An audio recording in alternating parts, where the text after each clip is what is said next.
Nous a rejoint Prisca Thévenot. Bonsoir. Bonsoir. Qu'est-ce que vous pensez de cette soirée qui est forte en surprise, Prisca Thévenot? Déjà remercier, je pense, l'ensemble des électeurs et des présidents de bureau de vote qui ont permis à cette journée d'avoir lieu. De saluer aussi un certain nombre de maires qui sont élus dès le premier tour dans notre pays. Et je pense que c'est heureux aussi de pouvoir le souligner. Et puis effectivement de voir qu'il y a aujourd'hui une deuxième campagne, une nouvelle campagne qui va se mettre en place. Une campagne sur laquelle il va falloir aussi avoir ce moment de clarification et de vérité les uns par rapport aux autres. On manque de clarification, vous trouvez, ce soir? Sur certains points, oui. Et je dois le dire assez simplement, je suis heureuse de voir Madame Evren arriver sur le plateau. Agnès Evren qui arrive, porte-parole LR. Effectivement, on s'est croisés de peu sur un plateau précédent sur une autre chaîne et j'ai cru entendre, mais vous allez me dire que je me trompe et j'en serais heureuse, qu'il y avait peut-être un doute sur votre volonté à faire peut-être appel à Sarah Knafo, une union de droite, ou expliquer qu'il n'y avait pas si grande différence entre les LR et le Rassemblement national et les Zémouristes de Sarah Knafo. J'espère que vous allez me contredire. Je pense qu'il faudrait que vous mettiez peut-être votre cornet, parce que vous avez très mal entendu. C'est un peu comme la gauche qui fantasme sur les alliances entre la droite et le RN. Je le redis très simplement. On doit devoir peut-être parler. Alors écoutez-vous parler très simplement. Ce que nous voulons, c'est l'union des électeurs. Aujourd'hui, il y a une demande de changement à Paris, et on le voit bien. Rachida est en tête de toutes les droites, des autres droites. Et moi, je le dis très clairement, ni Sarah Knafo, le score n'est pas encore stabilisé, ni Pierre-Yves Bournazel ne sont en position actuellement de gagner cette ville. Et donc moi, je le dis, Paris est devenu aujourd'hui la lanterne rouge en matière de sécurité, explosion du narcotrafic, plus de 118%. La saleté, Paris est la 5e ville la plus sale du monde selon les touristes, en termes d'endettement, 12 milliards de dettes, en termes de mobilité. On voit bien qu'aujourd'hui, Paris est la seule ville parmi toutes les métropoles mondiales à avoir des mobilités qui sont mises en concurrence. Et donc je dis juste, c'est stop ou encore. Et donc je dis à Sarah Knafo, moi j'écoute maintenant, je souhaite entendre le souhait de Sarah Knafo et de Pierre-Yves Bournazel. Que vont-ils faire? Est-ce qu'ils souhaitent que cette ville reste à gauche ou est-ce qu'ils souhaitent que cette ville bascule? Et auquel cas, j'en appelle à tous les électeurs de la droite et du centre, les électeurs de Sarah Knafo et même au-delà, si vous souhaitez enfin qu'on ait une ville propre, apaisée et plus sûre, alors votez pour Rachida Dati. C'est la seule qui soit en position de nous faire gagner et de faire basculer cette ville après 25 ans de gauche sans partage à Paris. Et on voit aujourd'hui le déclin. Donc moi, je dis seule une chose pour conclure, c'est Rachida Dati ou la défaite, c'est Rachida Dati ou la gauche radicalisée à Paris. Voilà ce que je souhaite, l'union des électeurs. Juste un petit point sur les résultats à Paris, Bruno Jambard, vous avez des estimations plus précises, justement pour alimenter notre débat. Oui, tout à fait. Alors, il faut être très prudent sur le score de Sarah Knafo. Elle est aujourd'hui, à cette heure-là, autour de 10%. Et là encore, c'est une barre fatidique qui se joue à quelques voix. Donc on ne sait pas encore si elle va se qualifier. Exactement. Voilà. Si elle aura la possibilité de se maintenir ou pas. Nous la mettons à 10% à l'heure actuelle parce qu'elle est autour de ce score et qu'il est impossible encore d'avoir une idée de son niveau exact. Mais très clairement, effectivement, Emmanuel Grégoire est en tête. Bruno, on va vous interrompre. On va écouter Rachida Dati, justement, qui prend la parole à Paris et qui va s'exprimer au micro sur CNews et sur Europe 1. Pour annoncer la stratégie qu'elle va adopter pour le second tour, un second tour qui s'annonce très serré avec un Emmanuel Grégoire largement en tête devant elle. On l'écoute. La plus forte. Oui, on y va. Bonsoir à tous. La participation à cette élection, qui est la plus forte depuis 2001, montre à quel point les Parisiennes et les Parisiens la considèrent comme une échéance fondamentale pour Paris. Tout au long de cette campagne, j'ai rencontré des milliers de Parisiens, des habitants de tous les quartiers. Partout, j'ai entendu la même chose, un désir profond de changement. Partout, je les ai entendus dire ne plus supporter le déclassement de leur ville, ne plus supporter de voir tant de priorités essentielles maltraitées par l'équipe sortante Hidalgo-Grégoire. Beaucoup ont le sentiment que leurs préoccupations les plus légitimes sont ignorées depuis des années. La sécurité, la qualité de vie, la propreté, le respect des familles, le civisme, dès le premier tour. Leur confiance m'honore et m'oblige. Je veux adresser aussi des remerciements particuliers pour les électeurs du 7e arrondissement. Alors ce désir de changement s'est également porté sur les candidatures de Pierre-Yves Bournazel et de Sarah Knafo, qui ont fait campagne avec détermination, chacun sur son projet. Mais ces résultats, que montrent-ils?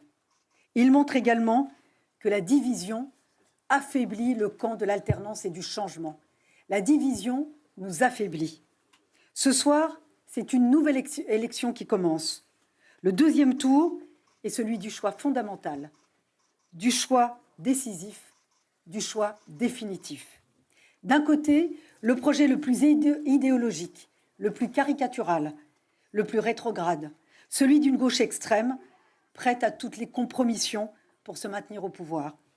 De l'autre, le projet de refaire de Paris une ville sûre, une ville apaisée, une ville redressée, une ville où les enfants et les femmes seront protégés, où les familles auront à nouveau envie d'habiter.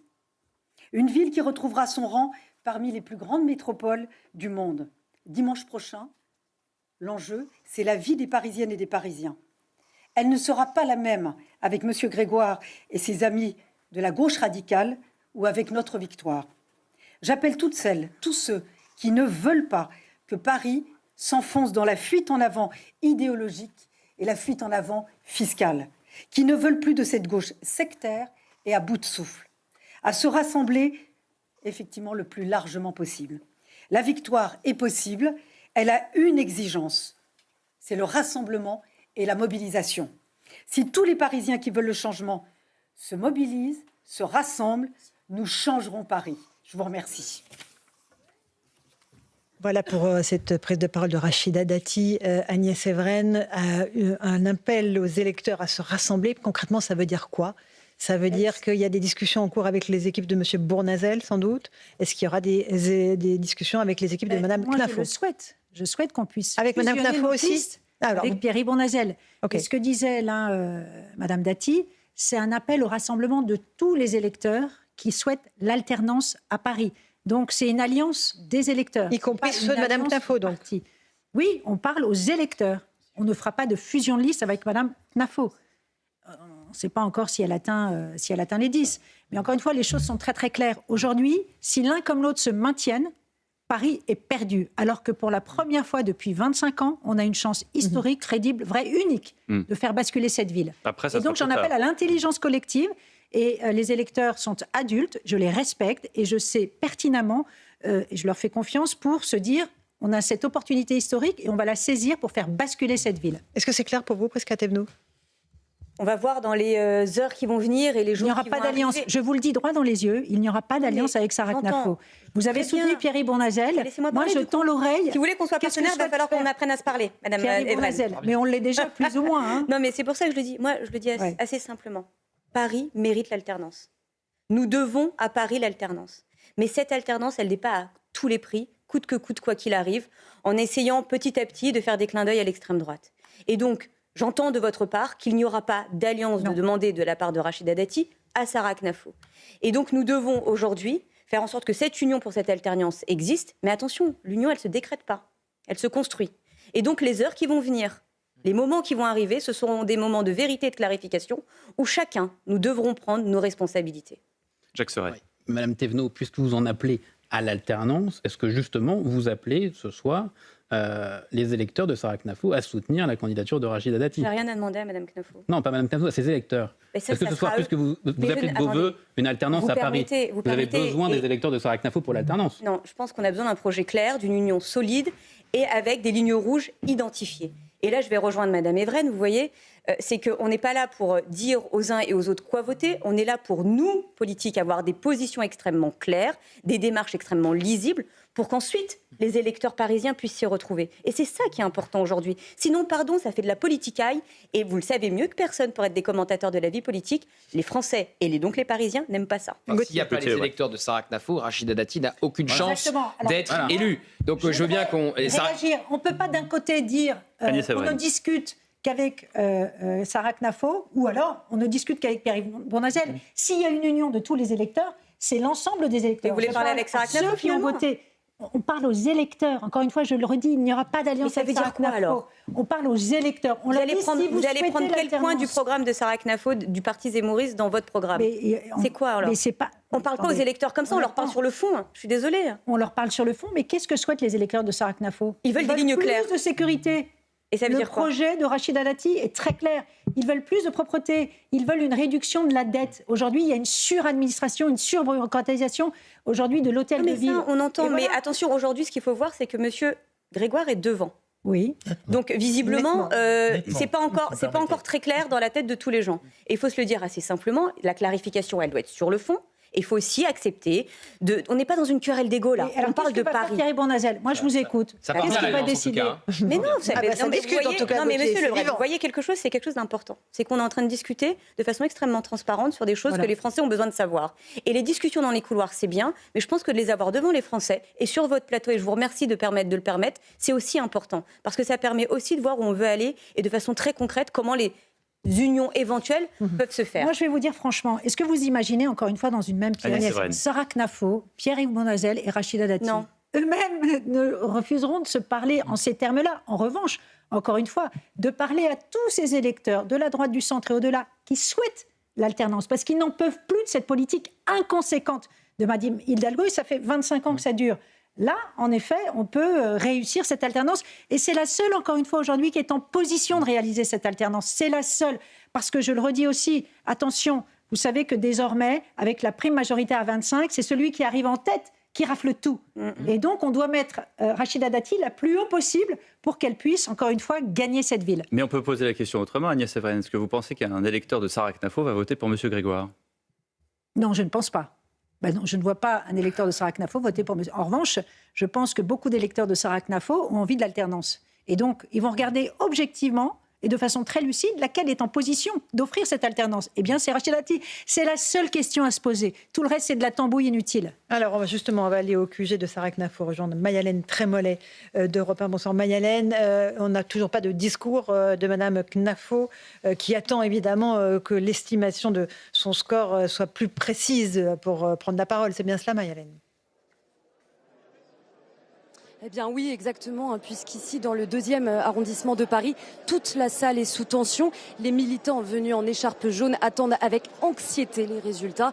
Des résultats qui s'annoncent très serrés, puisque Sarah Knafo est donnée entre 9,9% et 11%. Autour donc de la qualification cruciale au second tour. Ce ne sont que des estimations pour l'instant. Néanmoins, cette qualification, c'était l'enjeu principal de ce soir pour la candidate, pour peser au second tour, s'imposer comme un arbitre. Alors, on ne sait pas encore si elle sera qualifiée. Ce qui est sûr, c'est que Sarah Knafo devrait s'exprimer d'un instant à l'autre, que son discours a déjà été repoussé plusieurs fois. Un discours qui devrait être très court au vu des circonstances, pas plus de 4 minutes. Merci beaucoup Mayalène Trémollet avec Laurence Sélarié au QG de Sarah Knafo. Gauthier Lebret. Si j'additionne les voix de Rachida Dati, de Pierre-Yves Bournazel, de Sarah Knafo et de Thierry Mariani, on parle de Paris, je suis à 48,5.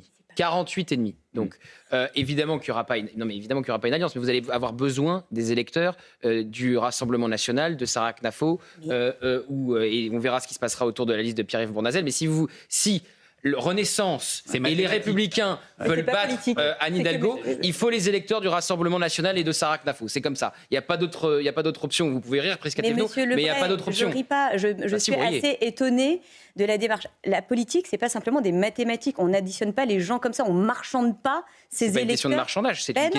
C'est une question purement arithmétique. C'est-à-dire que sans les électeurs de Sarah Knafo, Rachida Dati n'est pas maire de Paris. Mais je le dis encore une fois. Et il n'y a pas d'alternance. Je le dis encore une fois. La politique, ce ne sont pas que des mathématiques. Non, mais c'est la logique d'un deuxième tour. Il faut des électeurs. Et la logique, il faut additionner les électeurs pour être élu. Juste Madame Thévenot terminer. Et donc la logique, c'est aussi ce deuxième temps qui va commencer dès maintenant, à savoir quelles seront les positions des uns et des autres, quelles seront les clarifications des uns et des autres. Et c'est sur cette base-là que les Parisiens pourront se faire une idée et décider d'aller voter ou de ne pas voter, ou alors de reporter leur voix sur un autre candidat. Et c'est ça qu'on va devoir travailler aujourd'hui. Quand je vous entends, on a l'impression que le fond intéresse peu, alors que oui, Madame Evren a raison. Paris a de grandes difficultés sur la gestion des comptes publics, sur la propreté, sur la sécurité. Et bref, je pourrais continuer la liste hyper longtemps comme ça. Donc les Parisiens n'attendent pas simplement une alliance de noms entre les uns et les autres sans clarification de fond. Ils veulent savoir précisément où on va. Et il y a 7 jours pour le faire, et précisément un peu moins pour savoir les listes qui seront déposées à la préfecture qui sont mardi. Où on va. Si vous voulez une ville plus propre, plus agréable et plus sûre, alors il faut voter pour Rachida Dati. Vous savez, contrairement à ce que vous dites, sur l'addition, il faut savoir qu'encore une fois, je le redis, avec la prime à 25%, celui qui fait même 32%, si Rachida fait 29%, c'est perdu. C'est celui qui arrive en tête, et pas besoin de faire 50%, qui rafle la mise. C'est pour ça que je dis, il faut qu'on soit, que tous les électeurs soient unis pour une alternance, et c'est la seule qui peut l'apporter, c'est Rachida Dati. Julien Drey, vous entendez nos discussions. Ce débat, ils vont débattre ensemble, mais si vous me permettez un conseil d'un vieux monsieur, vous êtes loin des scores que vous espériez. Donc la première chose que vous devriez les uns et les autres tirer comme leçon, c'est quelque part dans la campagne, on n'a pas réussi l'espoir qu'on avait. Parce que vous étiez en privé, vous nous donniez grosso modo Rachida à 30%, dans une dynamique... Non, c'est pas moi, c'est les sondages qui les donnaient. Pardon, moi je ne suis pas sondeur. Agnès, c'est pas la peine de... Non, vous savez... Voilà. Non, les sondages ne la donnaient pas à 30%. Il l'a donné à 28. Non. Il l'a donné à 28. Allez, d'accord, 27, ok. C'est pas la même chose. 27, Elle est autour de 25, c'est assez proche. Si je pouvais finir, ce serait sympathique. Julien, merci. Voilà, donc il y a quand même une logique. Personne n'attendait Emmanuel Grégoire aussi haut. C'est clair. Ça, c'est la première chose. Oui. Voilà. Et on nous donnait, au contraire, etc. Donc, premier aspect des choses. Ça veut dire que, quand vous allez discuter, vous devriez tenir compte de ça. De la même manière que Mme Knafo espérait, encore hier, être au-dessus de 15%. Oui, c'est vrai. Voilà. Et même peut-être même plus. Bon, mais voilà, mais après, on peut dire, etc. Donc, il y a quand même une leçon. La première, c'est que, bon, c'est bien de taper sur Paris, Salle, tout ce que vous voulez. Il y a quand même un score qui est là. Voilà. Donc, il faut en tirer les conséquences. Voilà. C'est tout. Après, vous faites ce que vous voulez. Et ça n'efface pas l'état calamiteux du bilan, quand même, de Mme Hidalgo et de 25 ans de gauche en place à Paris. Je suis désolée, ça ne gomme rien. Non, mais Agnès, vous pouvez... Le score d'Emmanuel Grégoire n'efface pas... Je vous connais, vous avez une qualité, vous êtes capable de marteler, taper sur un clou pour arriver à l'enfoncer. Je vous dis, il y a une dynamique politique que vous espériez qui n'est pas là. Maintenant, vous avez essayé de vous regrouper, et la gauche, essayez. Je ne suis pas sûr que les électeurs se goûtent ce genre de choses, parce qu'il va y avoir du vote utile partout. Voilà. Donc les électeurs, ils sont pas plus bêtes que nous tous. Hein. Ils vont faire des calculs, et donc il va y avoir du vote utile. Donc il va y avoir des candidats qui, même s'ils se maintiennent au deuxième tour, vont voir, c'est déjà arrivé, vous le savez, vous avez gagné comme ça une élection régionale en 2015, il va y avoir des électeurs qui vont voter utile, parce qu'ils estiment. C'est pour ça d'ailleurs que je pense que la gauche républicaine a raison de ne pas faire d'alliance, parce qu'elle mettra devant leurs responsabilités les électeurs de LFI, et c'est à eux de savoir. Voilà. Je voudrais juste répondre à Julien. Il a raison sur le fait que dans toutes les villes où il y aura des seconds tours, ce sera en fait des duels. Quelles que soient d'ailleurs les listes qualifiées, que ce soit des triangulaires, des quadrangulaires ou des pentagulaires, en fait, in fine, ce sera un duel, un choix entre, d'un côté, des majorités de gauche sortantes et d'un côté, les listes d'alternance. Et donc, évidemment, moi, je souhaite que le maximum de villes puissent basculer. Besançon était plutôt à portée d'alternance, puisque je crois que les écolos ont fait un score qui était plutôt faible. C'est déjà ça. On a